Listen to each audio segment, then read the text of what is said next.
Special thanks to our promotional partners at the American Philatelic Society.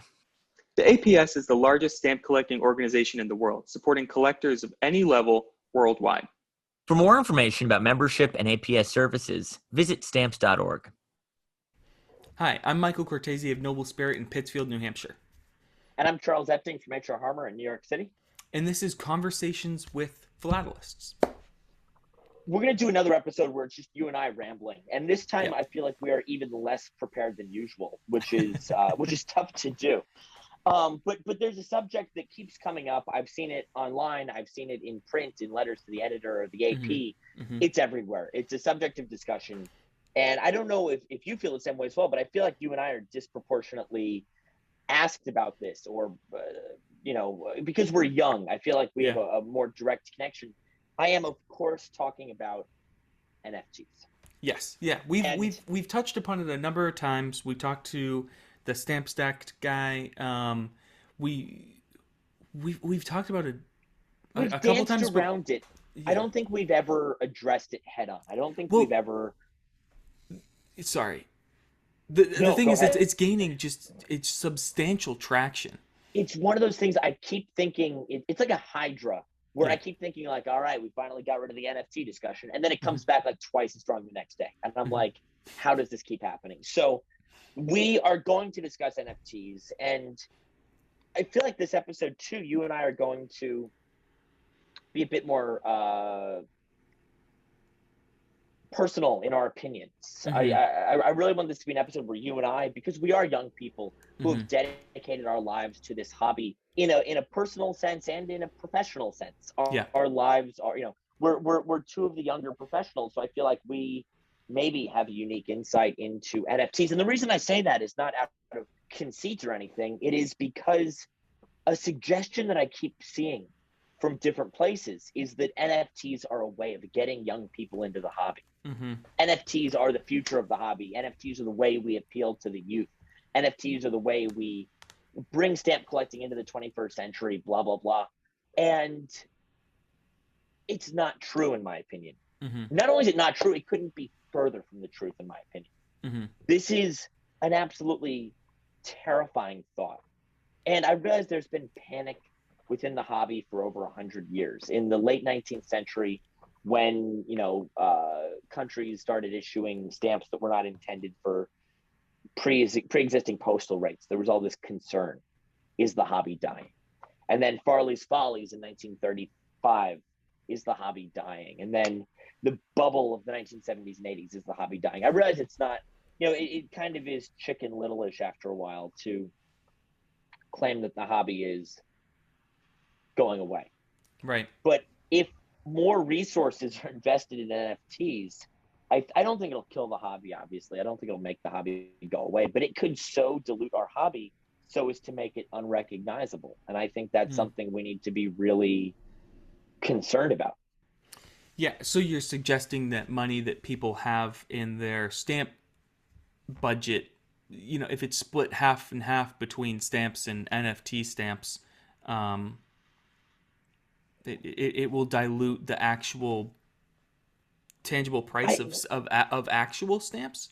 I think it might get people burnt out. The way people, bought their, I feel like the people who are most frustrated with the hobby are the people who signed up for first day cover subscriptions in the 70s and 80s, or the people who bought investment grade stamps in the 70s and 80s. They'd get their like C1 through C3 and they'd be guaranteed a certain return on investment. And now when they go to sell these things, when they go to sell their Postal Commemorative Society first day covers that they spent hundreds and thousands of dollars on, or they spent thousands of dollars on UN and Israel new issues in the 70s and 80s. And now I'm the one who has to tell them, first day covers are a nickel a piece if you're lucky.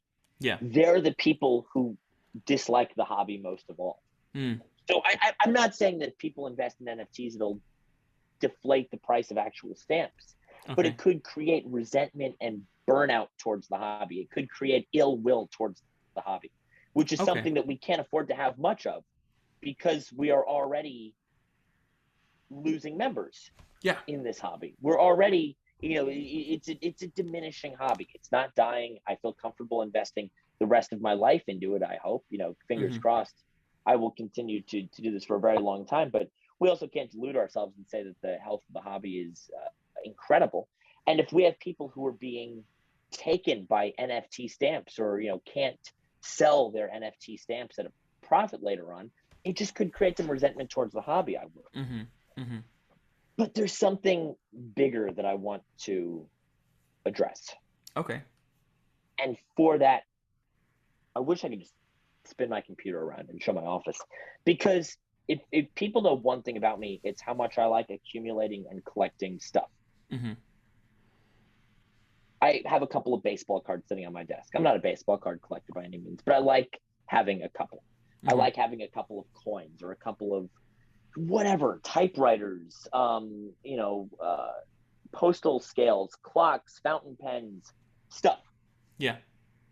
The reason I am so invested in the philatelic hobby, and I think the reason people get into Pokemon cards or baseball cards or coins or whatever, is there is a certain segment of the population that enjoys being able to hold something in their hand.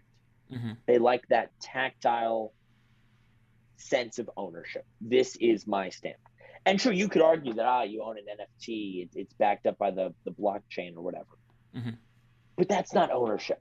Knowing that a line of code exists somewhere that I own is not ownership. I use Apple Music, but I go buy those same records on vinyl so that I can own them. Yeah. Because as great as Spotify, I still buy DVDs. Yeah, you can use Netflix or Disney Plus, but it's not ownership. Yeah. And there is a certain subset of the population that will always value and favor ownership. And I feel like that's the biggest thing that NFTs are missing. Yes, you can try and collect all of the Pokemon in a video game. Yeah. But that's not the same as ownership. If it's a line of code that exists at the mercy of the blockchain, do you ever really own it? You know what, Michael? I'm trying to find something on my desk that I can just hold up as an example. This is a print from the 1940s. It has something to do with the stamp that I collect, which is a much longer conversation. But this is an original print from the 1940s. I think I spent $10 on it. Okay. But you know what? I own it. It's mine. Nobody can take this away from me. A line of code could get lost. You hear these horror stories about people who threw away a hard drive that had like $1 billion worth of Bitcoin on it. Yeah. Because you don't actually own the asset. So yeah, I had a friend explain this to me a while ago, exactly what the blockchain is. It's a shared file on everyone's computer, essentially, that says that you own something. So hypothetically, and this, he explained to me how unlikely it is. But there could be someone who replicates a blockchain, and essentially all they have to do is the majority of the blockchain needs to represent the fact that you own this item. So 51% of the ledgers out there say that I own this item. If someone was to create an infinite number of ledgers that said that they own this item, now the possession switches. It's almost like like an agreed upon an idea or a truth. If the majority of people believe it, then at a certain point it becomes true to a certain standard. The fact that we're even needing, okay, on the flip side, and my a quick other thought I had is that this blockchain is housed on servers. Yes. The more we hear about cyber warfare and cyber attacks, if these servers were to ever go offline, well, the thing is, ever really exist? They're owned by everyone else too. Everybody. So they're replicated infinitely. Okay, Michael, we're having this philosophical discussion about ownership and about what it means. Do you know where we don't need to have that conversation? With this. Yeah. I own it, therefore, I think, therefore I am. I own, therefore I am. Have. Yeah. Exactly. I think that was Kant who said that. The fact that there's even philosophical debates about the nature of ownership on the blockchain, to me, is indicative that there's a huge problem here for people who like to own things. Yeah. So we're almost we're trying to figure out this technology as a society, I feel. And Yes. other collectible hobbies and our collectible hobbies, I feel, are sprinting towards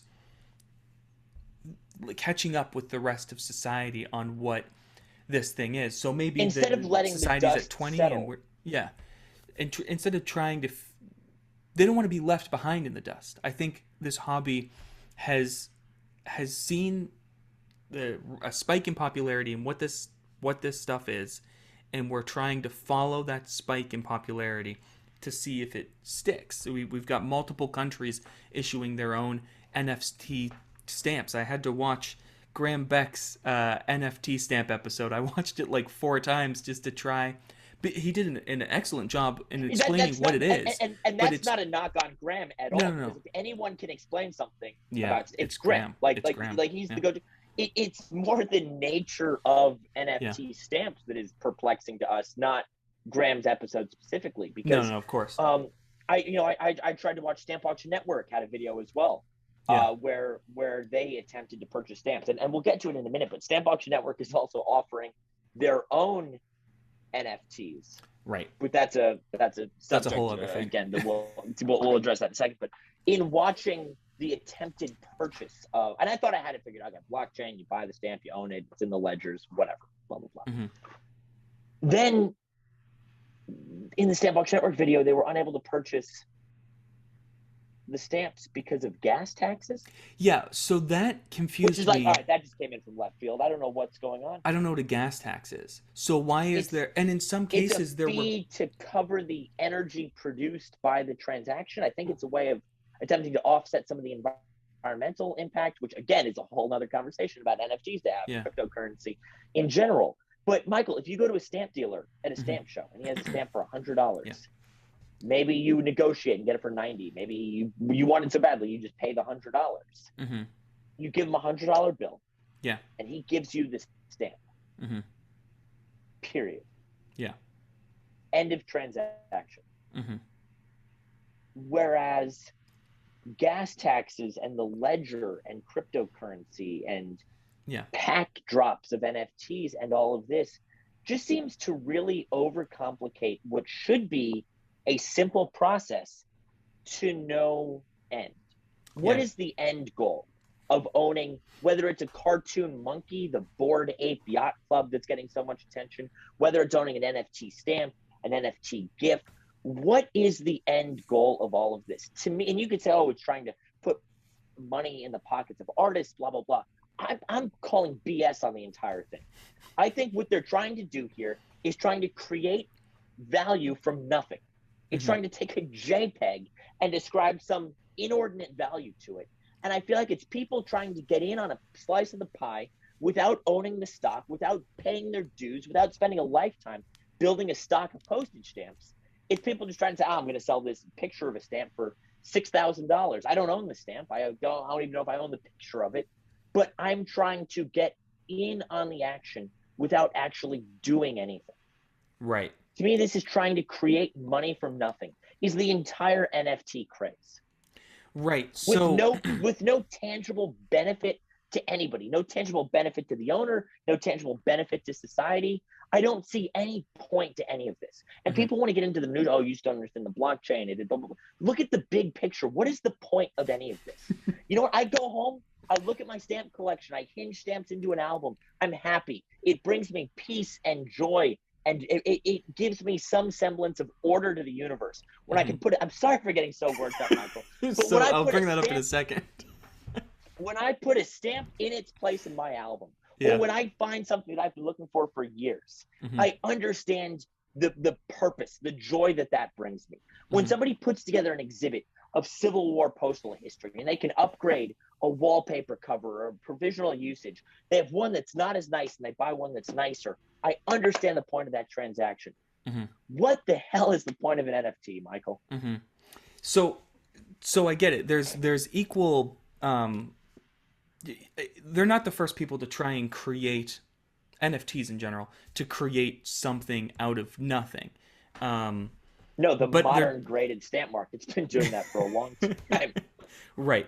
But well, I've got thoughts on that. But anyway, Yeah. but I feel like this is something where the entirety of it is backed on creating an entire collectible market has just popped out of the ground. And Out of we nothing. do have people who don't quite understand it, who are trying to replicate it and sell pictures of items that they don't own for money that the item itself usually has trouble getting to. And I think that's what's going to create a lot of confusion, a lot of problems for people, and a lot of problems for possibly the hobby itself. If we have people who are creating items to try and make money themselves because they're trying to latch onto, I'm not going to call it a fad because we don't know where it's going. Yeah, I can't call it a bubble until it pops. But they're trying to latch onto this rising tide here, and Yes. And I think that I'm trying to. No, I'm trying to use the correct words because I don't want to. You're trying to select your words a lot more carefully than I am. I feel like I'm becoming the Stephen A. Smith of stamps before your very eyes.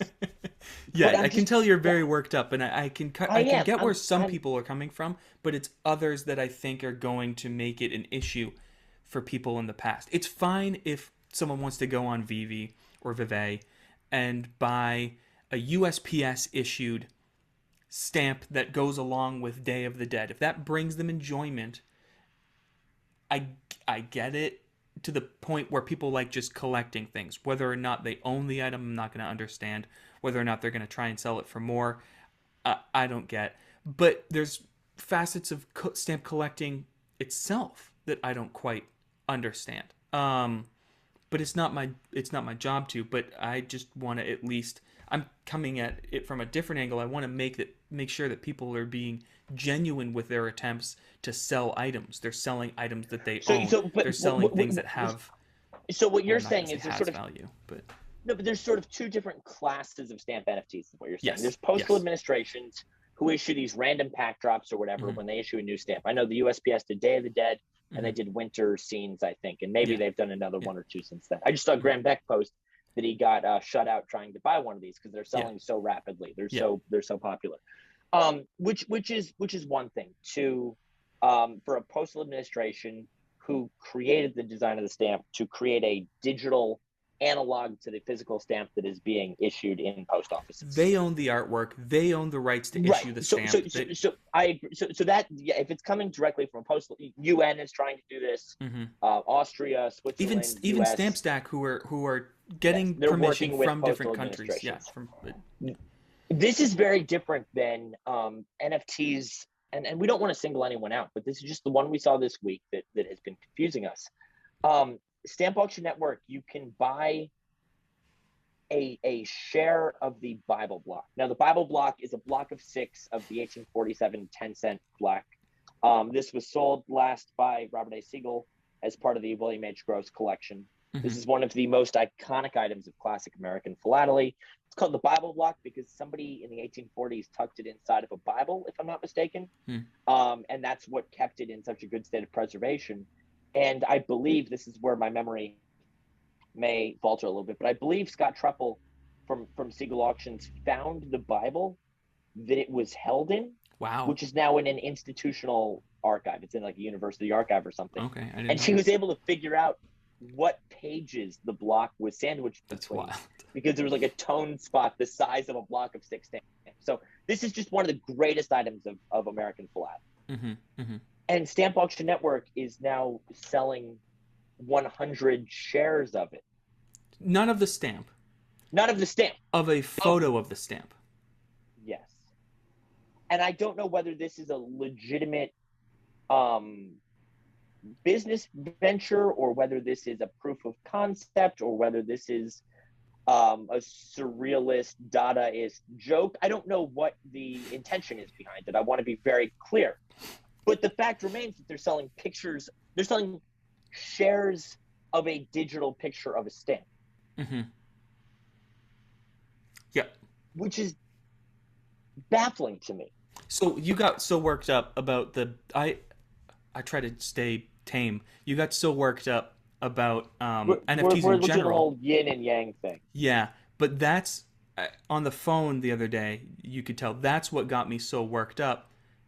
Was that because there are people out here who are trying to do things legitimately. They're trying to create collectible items for people. They own the material. They own, and again, to my knowledge, there's a number of other items. I don't believe there's any ownership there. I mean, do you know of? No, my understanding is, look, we at HR Harmer sell items on behalf of a consignor to a end buyer. We are the middleman. We don't own the items that we sell generally, right? Nor do we ever claim to own them. We advertise the hammer prices we get for them, obviously, but we're not saying I own this. I can't take an item that somebody consigns to us that we sell to somebody else and start selling images pictures of the stamp for $6,250. I don't want to. Sorry, for an amount of money. That is the price being asked for an image of a postage stamp, as far as we can tell. Yeah. Again, we're not experts. This is just from our looking at it. But this is from our reading. We have not spoken to the person involved. We have merely just read all of the information provided to us. It was not told to us. It is a digital $1 trans Mississippi that is being offered for 2.5 ETH, Ether, Ethereum, whatever the plural is, and that is the equivalent of over $6,000 as of the date of publication. That could be $1 billion or $0 tomorrow, given the way this stuff seems to go. But when we're recording this, it's about $6,200 for a picture of a $1 trans Mississippi, which could buy you a really nice $1 trans Mississippi. An incredibly nice $1 never hinged trans Mississippi. Yes, but I understand your frustration. That yes, I do think there is a difference between a postal administration and just culling images from things that have passed through your hands and now trying to sell those. Completely different to what Stanley Gibbons were doing when they bought the 1 cent magenta and then sold shares. A fractional share of a physical item that they own, that they have the rights, that they have in their possession and have the rights to sell this item. This was something that thought was put into ahead of time, and this is something that they worked on. I feel like we're navigating waters we don't quite understand as a hobby, and everybody's just trying to figure. I don't know if we're not saying anything malicious was done. I don't want people to think that we are making this up or targeting anybody or unfairly making accusations. So I am on Stamp Auction Network on my phone. It's hard to see. Do you want me to just give you the ability to screen share? No, I'd rather. Yeah, okay. No, let's just screen share. Okay. That's so much better than me holding my. Yes. All right, there you go. Because we've done that before, and people have actually commented and said we can't see what you're doing when you hold your phone up.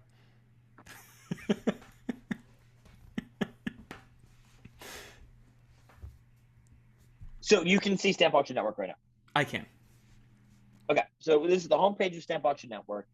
If you scroll down on the right-hand side, it has NFT Corner, white papers, and newsletters. Yes. So they wrote a primer on NFTs and blockchain for philatelists. This is Graham Beck's video here. This is the video I referred to of them attempting to purchase an NFT stamp.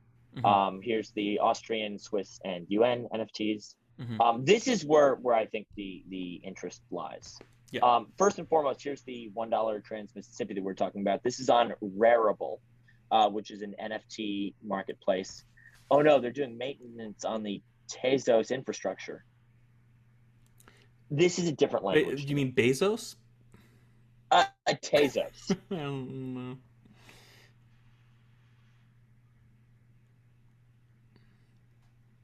This is a foreign concept to me. and I believe this is perhaps an issue with my internet connection more so than an Okay, issue here with we go. wearable. The cattle and storm is considered one of the most artistic and beautiful U.S. stamps. The stamp is supposed to portray cattle in the American West. It is a very popular stamp and rare enough so that based on supply and demand, the Stamp Auction Network 1000 classification rates it as number one. I think you could easily make a case that this is one of the most desirable U.S. postage stamps. Not the rarest, not the most expensive, but probably one of the most frequently traded, I would say. This is the 20-year history of the copy that has achieved the highest price paid for a mint never hinged copy. In the Stamp Auction Network census, it is US 292 * 1. It is a very interesting story. So it was sold by Matthew Bennett in 2013. 4 years later, it was offered by Spink for 70,000. So this is the finest known, correct? This is the finest mint never hinged in Stamp Auction Network's census. Okay, it looks 2 like years it's later, XF. it was Superb 95. Yes. So here we are. So just year over year, the value is changing quite a lot. So it's went Matthew Bennett, then it went Spink, then it went Matthew Bennett again. When we offered this $1, 4 years later, now we're in 2012, it was offered by Robert A. Siegel. It would recover most of its value, selling for $60,000 plus buyer's premium. So this is a stamp that has a catalog value of $3,400, and it was most recently sold for $60,000 plus buyer's premium. Yes, by Robert A. Siegel. SMQ is $75,000 for a Superb 98. That's the PSE certificate it has. Yeah. Here's where the question marks come in. Yeah. All auction descriptions are provided as permitted by their respective owners according to the terms and conditions for submitting auctions to the Stamp Auction Network. Additional images to support this description will be provided to the buyer. This stamp has been sold by 3 different auction houses on at least 4 different occasions. Yeah. It is not, as far as we know, owned by Stamp Auction Network. It has been sold through their platform. Yeah. But it's on sale for 2.5 ETH, which is, as we said, over $6,000. So, Charles, what am I buying, Michael? Right. So right now I can. So I'm not again making fun of any NFTs. Right now I can screenshot this image here, and I have it. What? Great question, Charles. What are you buying right now? Do you know who owns something? Is the person who spent $60,000 plus buyer's premium to buy this? Yes. Okay. Great point. I feel like they're being almost cheated out of something here. This is their stamp on display. Someone purchased this stamp for $60,000 plus buyer's premium. Their stamp is on display and being sold for $6,000. A photo of their stamp is being sold for $6,200 for over $6,000. What is? There's no mention here as to who owns this stamp. There's no information. I don't other understand. Than a bunch of auction descriptions. Michael, I saw a news story yesterday. There's a website that they work with the Spotify API, and they were trying to sell songs as NFTs, and a whole bunch of the artists, including a lot of musicians who I listen to, indie musicians, were saying, "What the hell? How can you sell my song without my permission?" And they're like, don't worry, you'll get a kickback, you'll get a portion of the proceeds. And they're like, that's beside the point. You're selling my song without me granting you the permission to sell my song. Did the owner of this stamp grant Stamp Auction Network permission to sell this stamp? We have no idea. Which, we're not obligated, as auction houses, you're not obligated to tell us who your consigners are or even acknowledge the fact that an item is on consignment. No, but before I go trying to sell 100 shares of the Bible block, the finest multiple of the 1847 10 cent. Yeah. Again, they list the auction description here. They even link to Siegel's auction description. Yeah. But nowhere. I mean, it sold for $500,000. What am I buying? What are you buying a share of? Are you buying a share of the stamp, or are you buying a share of the photo? You're buying a share of the photo of the stamp. And there are 100 shares of this stamp being sold, each one costing 0.001 ETH, which is $2.60. So a stamp that's sold for $60,000 is being sold as an NFT for $6,000, and here's a stamp that's sold for $500,000, and the total value is $260 if you buy all 100 shares, none of which have sold. Somebody needs to explain this to me. And then before we wrap up this episode, I'm sorry. Before we wrap up this episode, and I pull my hair out, there's one last point I would like to make, but I want to look at their OpenSea NFTs as well, because they have they are selling a postal history collection. This is a 10-frame Grand Award-winning postal history exhibition that is being sold. Who's exhibited this, and the wait, they said copyright of the person. Yes. So here, this gentleman is selling his exhibit, which you can watch a 20-minute video of. What are you buying? 100 shares are owned by Stamp Auction Network. What are you buying? There's websites like Richard Ferjola's website that make exhibits freely available to people as PDF downloads. So if you want the content of these exhibits, it is being made of, and there's people that publish books of exhibits. I get that. What are you buying? What in the world is going on? So here's my Sorry. Man, here's my final question. People, so can I read one other thing from Stamp Auction Network as part of their primer on NFTs, as part of their white page on NFTs? Please. An NFT is a unique, one-of-a-kind digital work. I can bore and confuse you with the technicalities, but let's leave it there and talk about applications. That feels like a huge avoidance of what an NFT actually is, but that's beside the point. Mm-hmm. NFTs of stamps have the most potential. Okay, this line, Michael, this is gonna be my conclusion, because I don't want to go off the rails too much. Okay. NFTs of stamps have the most potential for bringing young people into philately. That could not be further from the truth. If I went to my first stamp show when I was in college and was greeted by NFTs, I would have run so fast out of that room and never looked at stamps again. And I think you're the same, and I think that our other friends in this hobby who are under the age of 50 are exactly the same. So the thing is, this is discrediting any value the hobby actually brings to anyone. Do you know what brought me into philately? Philately, not digital pictures of stamps being sold for $6,000 and I don't even get anything.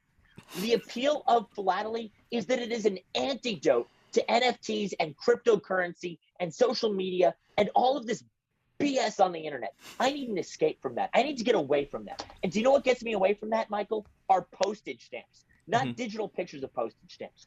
I studied to be a paleontologist. My background was in paleontology. From the time I was 3 years old, I said, I want to spend the rest of my life studying dinosaurs. And I went to school for geology. My degree is in geology with a heavy emphasis on vertebrate paleontology. And I met a bunch of graduate students while I was in school. And I said, I have this very romantic Indiana Jones-esque view of paleontology where you're in the field and you're like, I'm like Bear Grylls out there fighting for survival while looking for dinosaurs, right? And I would talk to these graduate students, and this is not a knock on paleontology. This is a knock on myself, if anything. I would talk to these graduate students, and I'd say, what are you working on? And they were like, we're looking at three-dimensional renderings of dinosaur bones. And I'm like, okay, but where's the bones? Where's the fossils? Yeah. And they were like, they're in a collection on the other side of the world. I just look at 3D renderings of them. And I was like, that's not what I want to do with my life. If I wanted to look at 3D renderings of fossils, I wouldn't be a paleontologist. I don't know. That's what caused me to choose a different career path in life. Was the fear that I would be spent and look, yes, we use computers a ton for live bidding, for describing auction lots, blah, blah, blah. But at the end of the day, I can still grab postage stamps and look at them and enjoy them for what they are, little works of art, little masterpieces of engraving. Yeah. I left geology and paleontology in particular because of the fear that everything was becoming too digital. And now I have somebody telling me that the potential to bring young people in philately is to make everything digital. No, Michael. If the hobby goes digital, then I'm leaving the hobby. If NFTs become a prevalent part of this hobby, then I'm buying a cabin in the middle of the woods with no electricity and no running water, and I'm getting as far as I can away from all of this, because this is driving me crazy. The young people that we know that are interested in stamps, we've talked to a lot of them. We've talked to George James. We've talked to Jack over in Great Britain as well. We've talked to the young people at Spink. We've talked to so many young people. Yeah. I don't want to speak for any of them, but I get the sense that they were not brought into stamps. Yeah. Because of NFTs. Right. Nor would they be brought into stamps because of NFTs. Yeah, you can say, oh, they didn't exist when we all got into stamps. But this is not the solution. I feel like people have been looking for a magic bullet to get young people involved in the hobby for decades. How do we get young people involved? And now there's these murmurings about NFTs, and Justin Bieber is buying an NFT, and then Logan Paul is whatever buying NFTs. And I feel like people view this as the solution that they've been looking for decades. And it's not. As a young person in the 20 to 40 demographic, on the other hand, no one has a workable, repeatable plan for reaching the 20 to 40-year-old demographic. Digital NFTs have the best potential to reach that market, as that is the world they live in. The people who are going to collect stamps do not live in that world. The finance bros, the NFT bros, the tech people. I live in New York City. I see them every single day.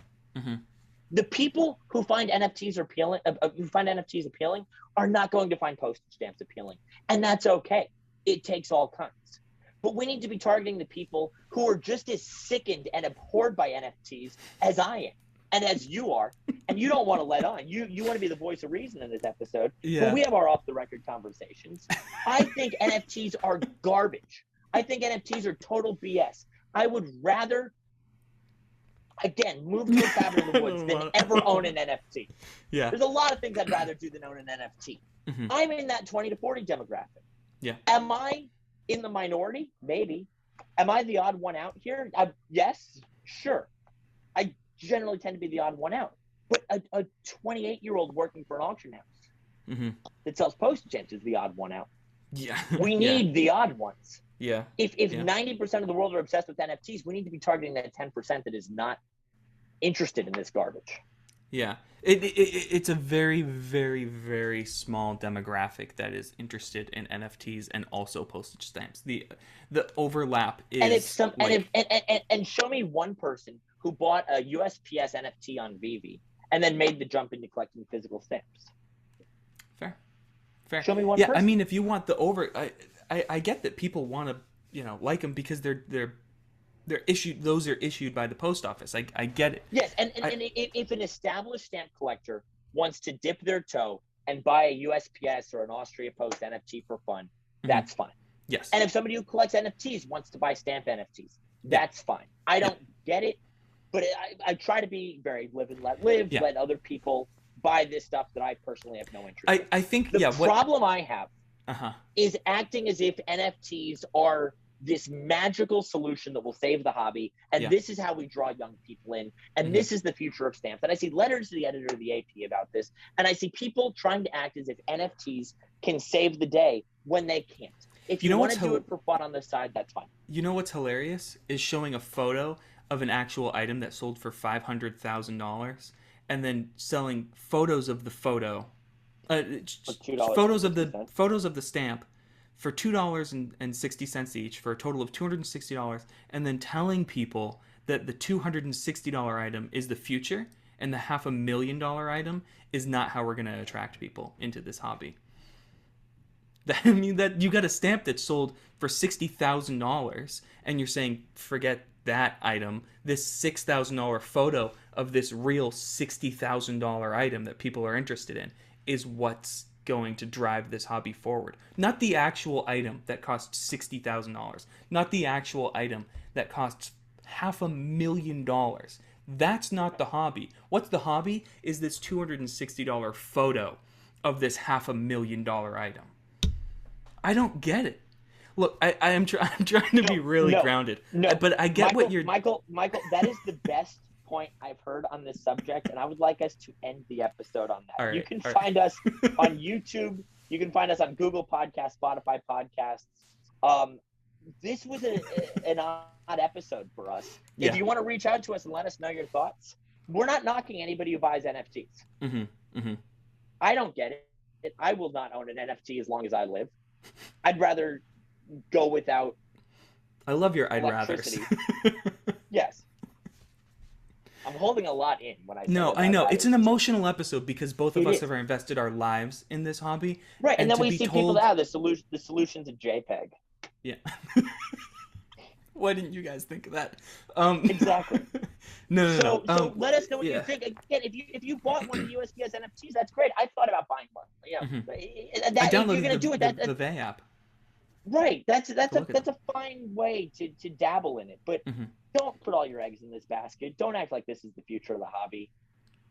I don't think The anybody hobby's been in around for this 150 hobby years. is going to jump ship to go from collecting actual stamps to only collecting digital ones. I really don't. But on the flip side, I don't think anybody who collects NFTs is going to collect a real stamp ever. I mean, I can't for sure say that, but I feel like I can for sure say that nobody who collects stamps is going to go to collecting only digital ones. I just don't see it happening because people collect stamps for a very specific reason, for the passion, for the history, for the knowledge, to feel proud that you can show something to someone. And it's just not the same as showing them a photo on your phone. I feel like if you're going to show them a photo on your phone, show them a photo of your fiance, your dog, your kids, something Your dinner. Your dinner, something that you feel proud of. Posting pictures of your dinner on Facebook is better than buying an NFT. So, I mean, I want to leave on the note that this is a really, it's been an emotional episode because we feel strongly about this, because we feel strongly about the longevity of the hobby.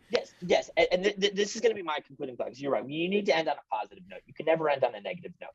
My frustration, my bafflement at all of this is not because it is because I dislike NFTs so much. I know. It's not just because I dislike NFTs so much. It's because I love philately so much. Yeah. It's because I love this hobby so much that I've dedicated the last 6 years of my life to it, and I plan on dedicating the next 60 years of my life to it. That's why I feel so passionate about this. Yeah. It's because this is the greatest hobby on the planet to me. It's been a hobby that's been around for over a century and a half. Hobby of kings. Hobby of kings, king of hobbies. Some of the most brilliant people ever to walk the face of the earth have been philatelists. That's why I feel so strongly, is I don't want to see that marred by NFTs. I don't want to see that marred by cryptocurrency. I don't want to see this hobby that I find so pure and beautiful and exceptional ruined. You don't want to call it a fad. I'll call it a fad. I don't want to see it ruined by NFTs. Yeah. You're right. I don't want to see the focus put on a photo of a stamp for $6,000 instead of a stamp for $60,000. That's why I get so impassioned. That's why I feel so strongly about this. This hobby needs defending against the blight of NFTs. And that is where I firmly stand, and that is where I will continue to stand. Thank you, everybody, for listening. Join us next week, maybe, for something a little more This moderate. is the most fun I've ever had recording an episode of this podcast. Man, this has been great. Thank you, everyone, for listening. We would love to hear your feedback. Do you own an NFT? How was the experience buying it? How much did you spend on gas taxes? Let us know. Maybe we're ignorant. Let us know. Talk to us. Well, in a lot of ways we are, but no, we're opening the lines of communication. We would love to hear from you. You can find us on Twitter, philatelypodcast@gmail.com. Reach out to us. Let us know how far off base we are here. Until next week. I'll talk to you real soon, man. All right. Bye.